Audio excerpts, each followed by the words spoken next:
और निर्णय है तो उसको कहेंगे उत्प्रेक्षा। जहां पर निर्णय नहीं है, ये है कि ये है कि ये है कि ये है, ऐसा जहां पर है उसका नाम है संदेह अलंकार। यहां पर उत्प्रेक्षा और संदेह दोनों विराजमान हैं। उत्प्रेक्षा दी जा रही है और उत्प्रेक्षा में एक उत्प्रेक्षा से संतोष नहीं हो रहा है, इसलिए कई उत्प्रेक्षा करने पर संदेह अलंकार की भी प्रतीति हो रही है। तो ये संदेह अलंकार का यहाँ पर बड़ा सुंदर प्रयोग है कि आज ऐसा लग रहा है नीली ओढ़नी ओढ़े हुए श्री प्रिया जो पधार रही हैं, ऐसा लग रहा है कि मानो मधुर माही मूर्तिमान रूप होकर के घर के बाहर आ गई, अथवा चांदनी ही कहीं मूर्तिमान होकर के घनीभूत होकर के पृथ्वी के ऊपर उतर आई है, अथवा ऐसा लगता है कि मानो बादल ने ही क्या किसी चांदनी को अपने भीतर आवृत कर लिया है। ऐसी श्री विश्वानंद ने अभिसार करती हुई उस समय विराजमान हो रही है। गौड़ी वैष्णवों में अभिसार कराना और श्याम सुंदर के श्रीहस्त में अपनी स्वामी को समर्पित करना, ये दो जो सेवा है वो सखियों की सबसे ज्यादा मनोभीष्ट सेवा है, जिनके द्वारा सबसे ज्यादा श्री प्रिया लाल दोनों को युगल को सुख प्रदान किया जा सकता है। तो दो सेवाएं सबसे ज्यादा प्रिय सेवा है। एक तो प्रिया को अभिसार कराना, जैसे मध्यान्ह योगपीठ में राधिका श्री राधा कुंड की योगपीठ में श्री प्रिया को इस समय अभिसार कराना, और वृंदावन योगपीठ में प्रदोष काल में रात्रि में श्री प्रिया जी को अभिसार कराना, ये सखियों की विशेष सेवा। और फिर श्याम सुंदर के श्रीहस्त में प्रिया जी को समर्पित करना, ये दोनों सेवाएं रसकों की रसिकनी सखियों की सर्वोत्तम सेवा होकर के विराजमान। तो यहाँ पर श्री किशोरी जी वो सब सखियों के साथ में उस समय आनंद पूर्वक पधारी है, और अपूर्व शोभा उस समय संदेह उत्पन्न हो रहा है कि ये ऐसी है कि ऐसी है कि ऐसी, माधुरी आ गई है कि कौमुदी आ गई है कि बादल ने किसी बिजली को अपने भीतर बंद कर लिया है, निर्णय नहीं हो पा रहा है। अब आल भी सह परोपकानन प्रांत वर्त्म नेतांग पल्लवा। पहले श्री किशोरी जी की त्वरा का वर्णन कराए हैं कि उनको होश नहीं है, मैंने क्या हाथ में ले रखा है, मेरे चरण कहाँ गिर रहे हैं, कहाँ चरण पड़ेंगे, इसका होश नहीं। और यहां पर भी वही है कि आलवी सह परोपकानन प्रांत वर्त्म नेतांग पल्लवा। अब सखीगण उस समय श्री किशोरी जी को संग में लेकर के पधार रही है। अब किशोरी जी अकेले अभिसार नहीं करेंगे, अपने पूरे यूथ के साथ में अभिसार करेंगे। तो आलवी सह श्री ललिता विशाखा ये सब विराजमान। अब मध्यान्ह लीला है, मध्यान्ह लीला में श्री रूप मंजरी पीछे पीछे, आगे आगे श्री वृंदा जी, वृंदावन का आगे आगे, फिर श्री राधिका उनके बाईं ओर, दाहिनी ओर श्री ललिता जी, बाईं ओर श्री विशाखा जी, जिनके शोभा को प्राप्त होती हुई चल रही है। आगे जितनी भी अष्ट सखी में चारों ओर घेरा बना करके चारों ओर चल रही हैं। श्री राधिका के पीछे पीछे आठों दिशाओं में आठों सखी हो गई मुख्य, पीछे श्री रूप मंजरी जी, सबसे आगे श्री वृंदा जी, फिर आठों सखियों का घेरा, फिर उसके बाद में पीछे श्री रूप मंजरी जी के पीछे परात्पर गुरु मंजरी, उनके पीछे परम गुरु मंजरी, उनके पीछे गुरु मंजरी, और उनके पीछे नवदासी। ये श्री प्रिया को अभिसार कराती हुई उस समय जाती। तो ये पूरा प्रोसेशन उसका पूरा क्रम है, कौन कहाँ पर खड़ा होगा, कहाँ जाएगा, ये पूरा जो भाव है वो भाव विराजमान। और उसी एक शिष्टाचार प्रोटोकॉल जो राजकीय मर्यादा है, उस राजकीय मर्यादा के साथ में श्री विश्वानंद ने श्री निकुंज मंदिर में आप अभिसार करने के लिए पधार रही हैं। ये राज रानी की तरह से श्री किशोरी जी पधारेंगे। सो आल भी सह सखियों के साथ में पूर्व कानन प्रांत वर्तन, सामने जो उपकानन माने उपवन, उस उपवन के पास में श्री किशोरी जी अपने चरणों का विन्यास करती हुई उस समय जा रही है। इस समय कोई बाधा डालने वाला नहीं है, इनको रोकने वाला नहीं है, क्योंकि गार्गी जी ने पहले ही श्री जटला जी को आदेश दे दिया कि राधिका को जल्दी से सूर्य पूजन करने के लिए भेजो। तो जो बाधा डालने वाले हैं वे तो उल्टे और अनुकूल हो गए, जो बाधा डालेंगे वे तो उल्टे इनको भेज रहे हैं। इसलिए अब डरने की आवश्यकता नहीं है। इसलिए शिवप्रिया उस समय सूर्य पूजन के बहाने आनंद पूर्वक पधार रही है। तो प्रांत वर्तन देहतांग पल्लवा, उस समय श्री निकट का जो उपवन, उस उपवन में अपने चरणों को स्थापित करती हुई शिवप्रिया पधारी। हृदय क्षपा क्षय बशार गुंठता, आज मानो लज्जा रूपी रात्रि बीत जाने पर, हृदय क्षपा क्षय, क्षपा माने रात्रि, हृदय माने लज्जा, लज्जा रूपी रात्रि के बीत जाने पर मानो उन्होंने अपने मुख के घूंघट को भी अब ऊंचा कर लिया है। कृष्ण मिलन की इतनी उत्कंठा है कि इस समय लज्जा भी ज्यादा आने लगी। जहां पर उत्कंठा थोड़ी शिथिल होती है, न्यून होती है, वहां पर लज्जा ज्यादा होती है, विवेक जब होता है। परंतु अभी आवेग इतना ज्यादा है कि उस आवेग में लज्जा नहीं है। इसलिए हृदय क्षपा क्षय बशात, आज लज्जा भी जैसे दूर सरक गई है, और दूर सरकने सरक करके कहीं मार्ग में चलने में असुविधा न हो घूंघट से, इसलिए घूंघट को भी थोड़ा ऊंचा उठा रखा है। जिन्होंने घूंघट ऊंचा सरका रखा है, तो हृदय क्षपा क्षय बशात, अवगुंठनो मुक्त मास्यम, अवगुंठन से उन्मुक्त श्री किशोरी जी की मुख माधुरी, क्या श्री प्रिया जी की इस समय जो मुख माधुरी है, वो मुख माधुरी सबको दर्शन हो रही है। और इस समय सब लोग तो चले गए, जो गोप हैं वे गैया भैया चराने के चले गए, नंद बाबा और जितने भी अन्य गोप हैं उन सबों को कन्हैया ने पहले लौटा दिया, कोई न कोई बहाने करके सब अपने अपने काम में लग रहे हैं। तो दोपहरी का जो समय है वो कहीं बहुत ज्यादा आवागमन का समय नहीं है। तो आवागमन से समय से मुक्त होने के कारण अब बाजार में भी, रास्ते में भी चलने में कोई घूंघट लगाने की विशेष आवश्यकता नहीं है। इस समय लगभग सुनसान होकर के ही ब्रिज की बीथी विराजमान है। इसलिए शिवप्रिया अपने अवगुंठन को पलट करके उस समय आनंद पूर्वक जा रही हैं। और उस समय शिवप्रिया का मुख कमल अपूर्व रूप से सुशोभित हो रहा है। सभी सखी दासीगण उस मुख माधुरी का दर्शन करके एकदम विभल हो रही हैं।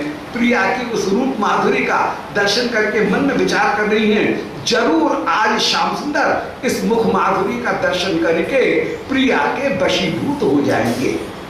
ऐसा विचार करके सब सखी परम रूप से आनंदित हो रही है। सो हृदय क्षपा, लज्जा रूपी रात्रि के क्षय वशात दूर हो जाने पर अवगुंठन उन्मुक्त आस्य कमलम, जिनका मुख कमल अवगुंठन से घूंघट से उन्मुक्त हो गया है, ऐसी दधे स्फुटम, वो मुख अपूर्व रूप से शोभित हो रहा है। अपनी कांति को बिखराती हुई श्री प्रिया जो चली, सॉरी श्री गोविंद लीलामृत में वर्णन किया, सारे शकुन हो रहे हैं। कहीं सामने से नेवला रास्ता काट रहा है, कहीं शुकपिक ये ए हो जय हो ऐसा कर करके तोता बोल रहे हैं। कभी कोई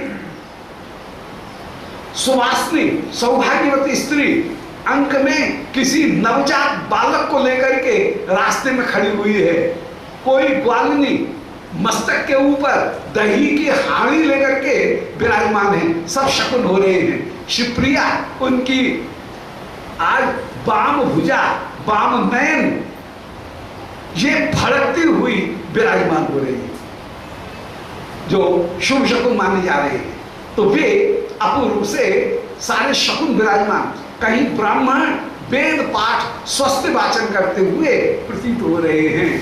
तो जो मंगल शकुन है वो मंगल शकुन उस समय हो रहे हैं। और शिवप्रिया उस समय विशाखा के कान में लग करके धीरे से कह रही हैं, बोले अरे सखी विशाखा देख, ये मंगल शकुन हो रहे हैं, क्या आज मेरे भाग्य उनसे श्याम सुंदर का दर्शन मुझे सुलभ होगा। ऐसे शिवप्रिया अपूर्व रूप से मनोल्लास रूपी शकुन को प्राप्त करके भी विराजमान। यात्रा में यदि मन का उल्लास हो तो वो भी एक शकुन के बीच में उसको भी गिना गया। सो मन के उल्लास रूपी शकुन को प्राप्त करके विराजमान हो रही हैं। तो दधे स्फुटम आज परिपूर्ण रूप से सुशोभित हो रही है। 42वें श्लोक में गीत विनोदमप वेणु रीरिते सांप्रतम सकल शास्त्रविद स्वयं मूकताम पटुतरापि तत्पिक श्रेणी तदेयं सुसभ्यता। इधर श्री प्रिया पधारी, दूसरी ओर श्री श्याम सुंदर ने अपने वेणुनाद रूपी निशिष्टार्थाभूति उसको भी श्री प्रिया को मार्ग बताने के लिए, स्वागत करने के लिए भेजा। जैसे कि कल निरूपण कराए थे कि दूती दो प्रकार की, एक है संदेशहारिणी और दूसरी है निशिष्टार्था। संदेशहारिणी वो जो केवल संदेश पहुंचाने तक का काम है, निशिष्टार्था वो है जो संदेश को भी पहुंचाए, साथ ही साथ में मिलाने की पूरी व्यवस्था भी करे। और जब तक प्रिया को श्याम सुंदर से मिला नहीं देगी तब तक उसका काम पूरा नहीं होगा। जब मिला लेगी तभी वो चैन प्राप्त करेगी, अपने काम को, अपने मिशन को छोड़ेगी, नहीं तो बीच में नहीं छोड़ेगी। केवल ये नहीं कि संदेश पहुंचा करके चुप हो जाए, प्यारी को प्यारी के साथ में मिला करके भी वो मानेगी। उसका नाम है निशिष्टार्थाभूति। और ये वेणु ऐसी ही निशिष्टार्थाभूति है जो केवल संदेश देकर के नहीं बल्कि प्रिया को बरबस खींच करके श्याम सुंदर के पास में ला करके ही खड़ा करेगी, तब मानेगी, इसके पहले नहीं मानेगी। सो आज श्री श्याम सुंदर ने गीत विनोद मत वेणु रीरिते, अपनी गीत माने अपनी वाणी का जिसमें विनोद हो रहा है, अर्थात वाणी के द्वारा श्री प्रियाओं को अपूर्व रूप से आनंदित करते हुए जो विराजमान, जिस वेणु में अस्फुट कोई ध्वनि ऐसी प्रकट हो रही है जिसमें काव्य के सारे गुण विराजमान, अलंकार उसमें विराजमान, रीति उसमें विराजमान, वक्रोक्ति उसमें विराजमान, रस उसमें विराजमान, ध्वनि उसमें विराजमान, तात्पर्य में अपने भावों की मधुरिमा, प्रेम की अपूर्व गर्मा रूपी सिद्धांत दर्शन, अपूर्व बिंब विधान और कल्पना के साथ साथ अपूर्व रूप से अलंकरण और कलात्मकता, संगीत जिसमें विराजमान, इस प्रकार काव्य के सारे गुण, भाव, विचार, कल्पना, बिंब और कला, संगीत, सारे के सारे गुण जिसमें परिपूर्ण रूप से विराजमान, ऐसी वाणी के गीत विनोदमपि, वाणी के द्वारा विरोध करते हुए, उस वेणु के द्वारा ही उस वाणी को प्रकट करते हुए, वेणु ईहते, जब वेणु चेष्टा करने लगी, अर्थात श्याम सुंदर की वाणी वेणु जिस समय बजी, बंशी जिस समय बजी, जैसे बड़े गवैया को गाता हुआ देख करके छोटा गवैया संकोच में आ जाता है और उसको कुछ गाने में जैसे झिझक होती है, ऐसे ही आज श्याम सुंदर की वेणु के निनाद को और गायन की कला को सुन करके, देख करके जितने भी पक्षी हैं वे पक्षी भी अब मौन हो गए। पहले तो बड़ा बड़ करके अपनी अपनी बड़ाई दिखा रहे थे, बड़े फुदक रहे थे, परंतु बड़े गवैया के आगे छोटे गवैया जैसे शांत हो जाते हैं, ऐसे गिर विनोद मप वेणु ईहते। जब वेणु ने वाणी के विनोद को ईहते माने प्रकट किया, उसकी चेष्टा की, यह चेष्टा, यह माने चेष्टा, ईहते जब चेष्टा की, तो सांप्रतम सकल शास्त्र विद स्वयं, उस समय वृंदावन के वे तोता जो कि संपूर्ण शास्त्रों को जानने वाले हैं, वे तोता मैना वे भी चुप होकर के बैठ गए। अब ये तोता मैना कोई मामूली नहीं है, ये कौन से हैं? वो सांप्रतम सकल शास्त्र विद स्वयं, सारे शास्त्रों को पेट में रखे हुए हैं। तो वृंदावन के जो सुधी सारिका, जो विचक्षण तोता, वे सबके सब भी मौन होकर के विराजमान हो गए। तो मूकताम पटुतराप यद पिको, पटुतर होने पर भी वे पिक माने कोयल है, वे मूक हो गई, कोयल चुप हो गई। तो बड़े गवैया के सामने छोटा गवैया चुप हो जाता है, अपनी कला को नहीं दिखाता है, संकोच में आ जाता है।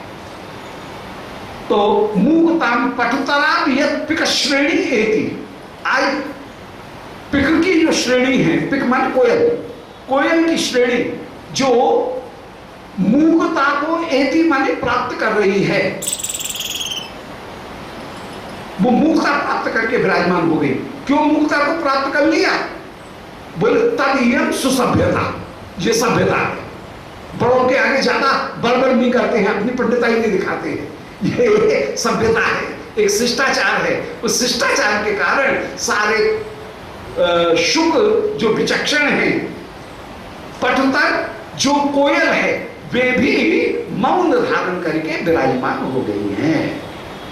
ये कहीं स्वभावोक्ति अलंकार का बड़ा सुंदर प्रयोग कर दिया कि श्याम सुंदर की गिर विनोद मप वेणु रीड़ते, जब कविता के विनोद को, कविता के गुणों को श्याम सुंदर की वेणु जब ईरते चेष्टा करने लगी, प्रकट करने लगी, उस समय सांप्रतम माने उस समय सकल शास्त्र विद स्वयं, संपूर्ण शास्त्रों को जानने वाले तोता मैना कोयल, ये भी मूकताम पटुतराप यद पिक श्रेणी, पिक इत्यादि की श्रेणी मैंने कोयल इत्यादि की श्रेणी मौन धारण करके विराजमान हो गए।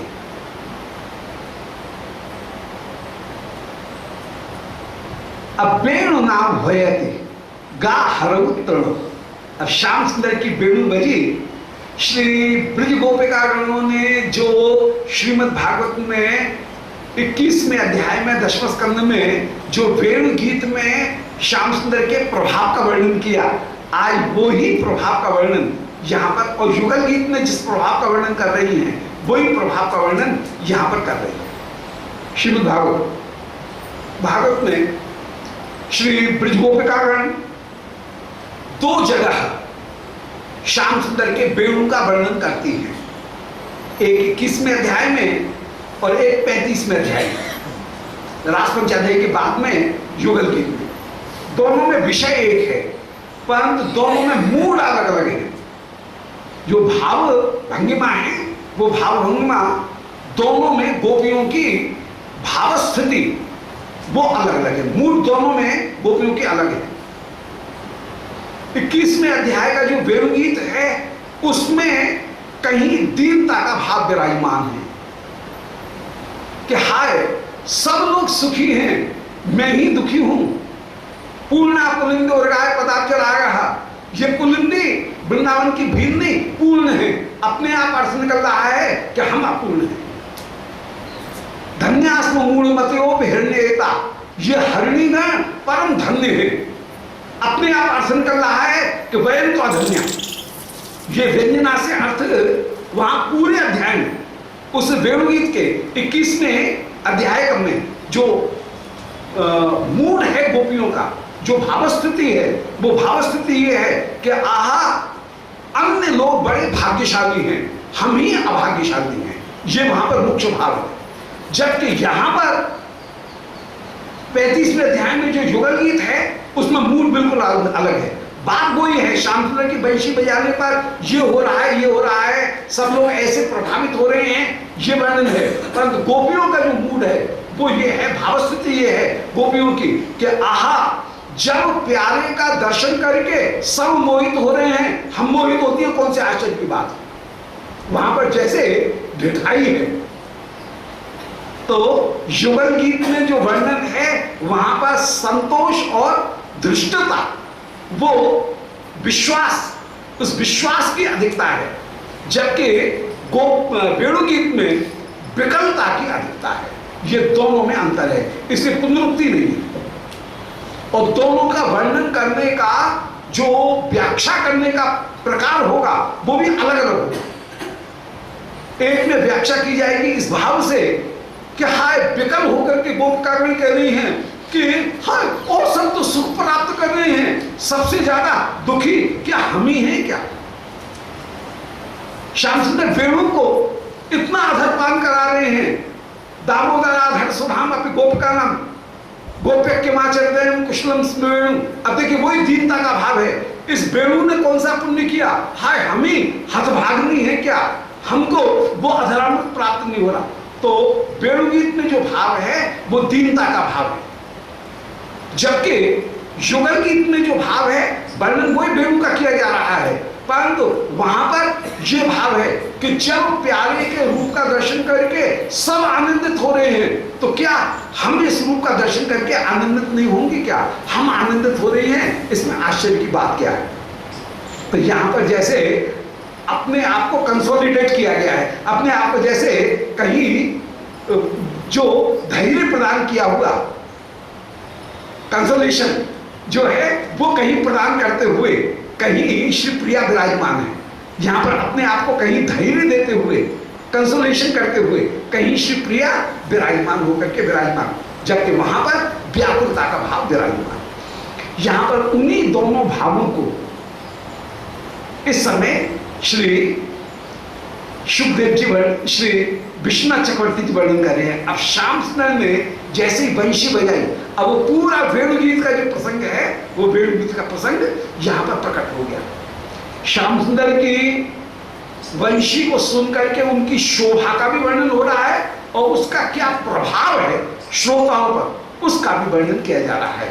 तो एक तरह से श्रीमद् भागवत का जो वेणुगीत का अध्याय है वो वेणुगीत के अध्याय के भाव को यहाँ पर श्री विश्वनाथ चक्रवर्ती पाद निरूपण कर रहे हैं और उस समय सखीगण उसी भाव में विराजमान है। श्री किशोरी जी जब पधार रही हैं तो उसी भाव में विराजमान होकर के आज मन में दीनता का भाव धारण करते हुए कि हाय कब मुझे प्यारे मिलेंगे, मेरे ऊपर उनकी कब कृपा होगी, ये दीनता कैसे उनसे मिलूं, हाय मैं ही सबसे ज्यादा पिछड़ी हुई हूं क्या, मैं ही सबसे ज्यादा भाग्य में न्यून हूं क्या, जो सबको सुख की प्राप्ति हो रही है मुझे सुख की प्राप्ति नहीं हो रही है। ये जो उद्वेग का भाव है, ये दैन्य का जो भाव है वो दैन्य नामक संचारी भाव यहां श्री प्रिया में उदय हो रहा है। उसी का वर्णन कर रहे हैं कि वेणु नाम है। यहां से एक नया प्रसंग शुरू हुआ 43वें श्लोक से। श्याम सुंदर ने बंशी बजाई, उस समय जितने भी शुभ पिक ये सब मौन हो गए, क्योंकि ये सुसभ्यता है। बड़े कवैया के आगे छोटे चुप होकर के बैठ जाएंगे। अब आगे वर्णन कर रहे हैं कि वेणु नाम भयत गा हरौ भेद तो द्रुम मरंद वृष्टिता। सारे सखा कह रहे हैं, बोले भैया गैया तो चरते चरते बड़ी दूर निकस गई। आप बोले भैया चिंता मत करो, मैं अभी गैयान ने बुलाऊं।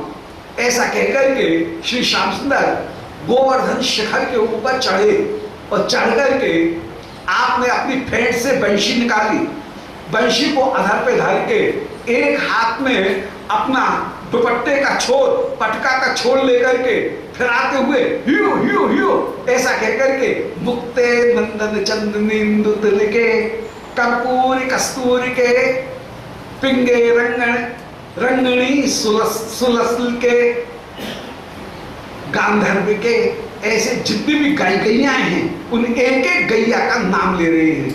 आप तो ले रहे हैं गैयाओं का नाम, और जिस गैया का नाम ले वही गैया उमड़ती हुई हम्बा हम्बा ध्वनि करती हुई श्याम सुंदर के पास में आकर के खड़ी हो जाए। तो सारे सखा कह रहे हैं, बोले वाह भैया वाह, तेने तो लाला कमाल कर दिया, हम तो एक गैया ढूंढने में हमारे पांव थम्बा है जाते दौड़ते दौड़ते, और तेने तो एक फूंक मारी और सभी गैया आएगी। तेने तो आश्चर्य कर दिया, हमारी सभी मेहनत को बचाए दी। सो वेणु नाव भयति गा हरम, जब श्री हरि वेणु बजा करके गैयाओं का नाम लेकर के पुकार रहे हैं, उस समय सारी गैयाएं दौड़ी हुई चली आए।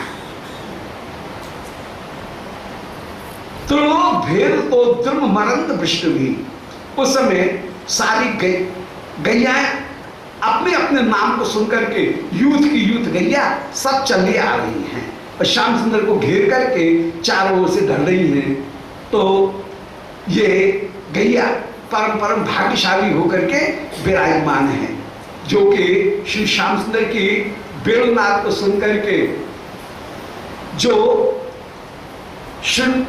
आज कर्ण पुटई कृष्णेक्षतम कर्ण पुटई पिबंत्य, श्याम सुंदर के उस वेणुनाद को कानों के पुट के द्वारा प्राप्त पान करती हुई विराजमान हो रही हैं। कर्ण पुटई क्यों कहा? काम तो है इनके दो, फिर पुटई बहुवचन का प्रयोग क्यों कर रहे हैं? वो भी बहुवचन का प्रयोग इसलिए कर रही हैं कि मानो इनको प्रत्येक क्षण नए काम प्राप्त हो रहे हैं। गावो हे कृष्ण मुख निर्गत, श्रीमद् भागवत का श्लोक है वेणुगीत का। गावो हे कृष्ण मुख निर्गत वेणुगीत पीयूष मुत्तभित कर्ण पुटई पिबंत्य। तो गैयाएं उत्तमहित कर्ण पुटई ऊंचे काम के द्वारा पान कर रही हैं। काम ऊंचे क्यों कर रखे हैं? बोले नीचे करने पर कहीं रस बह जाएगा, तो जब ओक लगाया जाएगा तो ओक को ऊपर की तरफ से आगे से ऊंचाई करके रखा जाएगा। ऐसे उत्तमहित कर्ण पुटई, ऊंचे कान से जिससे एक बूंद भी इधर उधर नहीं गिरे, सब पेट में समा जाए, ऐसे उत्तमहित कर्ण पुटई पिबंत्य हैं। कामों से उस रस का पान कर रही हैं। तो गावो है कृष्ण मुख निर्गत वेणुगीत, कृष्ण के मुख से प्रकट हुआ जो वेणुगीत है उसको उत्तमहित कर्ण पुटई ऊंचे कानों के द्वारा गैयाएं पान कर रही हैं। कर्ण पुटई क्यों कहा? कर्ण पुटाभ्याम कहना चाहिए, काम तो दो है। बोले रोम रोम कान बन गए हैं, इसलिए द्विवचन करने से काम नहीं चलेगा। कर्ण पुटई में बहुवचन का प्रयोग किया गया कि इनके रोम रोम कान बन गए हैं। वही प्रार्थना कर रही है जैसे वैदिक ऋषि प्रार्थना करता है कि भद्रम कर्णे भी शुणयाम देवाहा, कि हे श्याम सुंदर आपके गुणों को हम कर्णे भी शुणयाम, दो कानों से नहीं रोम रोम कान बन जाएं और अनेक कानों से सुने। भद्रम पश्येमो अक्षुभी, अक्षुभ्याम नहीं कहा, द्विवचन का प्रयोग नहीं किया, अक्षुभी कहकर के हम रोम रोम नेत्र बन जाएं और उनके द्वारा आपके रूप माधुर्य का हम पान करें। भद्रम पश्येमो अक्षुभिर यजत्रा, जो आपका यजन करने वाले हैं, हम अपने रोम रोम नेत्रों को नेत्र बना करके आपके इस रूप का पान करें। एक शरीर से आपकी सेवा नहीं, स्थिर अंगई, स्थिर अंगों से अनेक अनेक रूप धारण करके, जैसे आपकी सखीगण अमित सेवा अमित रूप धारण करके अमित प्रकार से करती हैं, इस प्रकार हम भी अमित रूप धारण करके अमित सेवा को अमित प्रकार से करते हुए विराजमान। स्थिर अंगई, स्थिर अंगों के द्वारा, बहुवचन का प्रयोग, अंगे ने नहीं कहा, एक वचन का प्रयोग नहीं किया, बहुवचन का प्रयोग किया। स्थिर अंगई तुष्ट वाकुंसह, हम तेरी स्तुति करते हुए विराजमान हो। और व्यशयमयी देवहितम यदायु, हमारी जो आयु है इस आयु को हे देव, हे परम दीप्तमान श्याम सुंदर, आपके लिए ही हम व्यशयमयी व्यतीत करते हुए विराजमान। तो ये गाय भी आज सुंदर गावो है कृष्ण मुख निर्गत वेणुगीत पीयूष मुत्तमित कर्ण पुटई पिबंत है, अपने कानों के द्वारा पान कर रही हैं।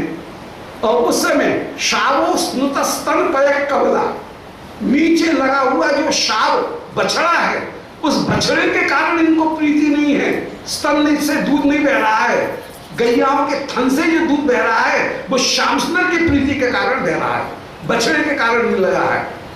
तो शावो ही इतना तेज मात्रा में दूध इनके स्तन से बह रहा है कि जो बछड़ा है वो उस दूध का एक कौर में कवल में पान नहीं कर पाता है, उसको हुच्चू लग जाता है। हप हप करके जब दूध की एक साथ धारा निकलती है तो स्तन स्तव पय कबला, जो दूध का कवल है वह जिसकी सिकड़ियों से, जिसकी ओठों से नीचे बहता हुआ चला जा रहा, दूध की धारा